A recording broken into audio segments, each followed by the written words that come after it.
Shalom, chers frères et sœurs, en communion de foi et de prière. Nous sommes aujourd'hui le mercredi 22 novembre et je lis de la part du Seigneur l'Évangile selon saint Luc, chapitre 19, versets 11 à 28. En ce temps-là, comme on l'écoutait, Jésus ajouta une parabole. Il était près de Jérusalem et ses auditeurs pensaient que le royaume de Dieu allait se manifester à l'instant même.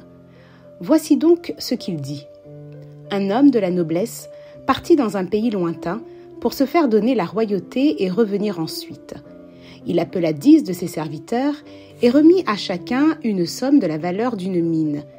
Puis il leur dit « Pendant mon voyage, faites de bonnes affaires. » Mais ses concitoyens le détestaient et ils envoyèrent derrière lui une délégation chargée de dire « Nous ne voulons pas que cet homme règne sur nous. » Quand il fut de retour, après avoir reçu la royauté, il fit convoquer les serviteurs auxquels il avait remis l'argent, afin de savoir ce que leurs affaires avaient rapporté.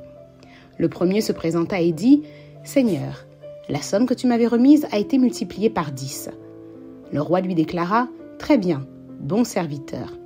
Puisque tu as été fidèle en si peu de choses, reçois l'autorité sur 10 villes. » Le second vint dire « La somme que tu m'avais remise, Seigneur, a été multipliée par 5. » À celui-là encore, le roi dit « Toi de même, sois à la tête de 5 villes. » Le dernier vint dire « Seigneur, voici la somme que tu m'avais remise.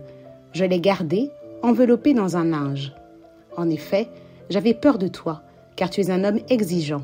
Tu retires ce que tu n'as pas mis en dépôt, tu moissonnes ce que tu n'as pas semé. » Le roi lui déclara « Je vais te juger sur ces paroles, serviteur mauvais. Tu savais que je suis un homme exigeant, que je retire ce que je n'ai pas mis en dépôt, que je moissonne ce que je n'ai pas semé. Alors, pourquoi n'as-tu pas mis mon argent à la banque? À mon arrivée, je l'aurais repris avec les intérêts. » Et le roi dit à ceux qui étaient là, « Retirez-lui cette somme et donnez-la à celui qui a 10 fois plus. » On lui dit, « Seigneur, il a 10 fois plus. » Je vous le déclare, on donnera à celui qui a, mais celui qui n'a rien se verra enlever même ce qu'il a. Quant à mes ennemis, ceux qui n'ont pas voulu que je règne sur eux, amenez-les ici et égorgez-les devant moi. » Après avoir ainsi parlé, Jésus partit en avant pour monter à Jérusalem. Acclamons la parole de Dieu.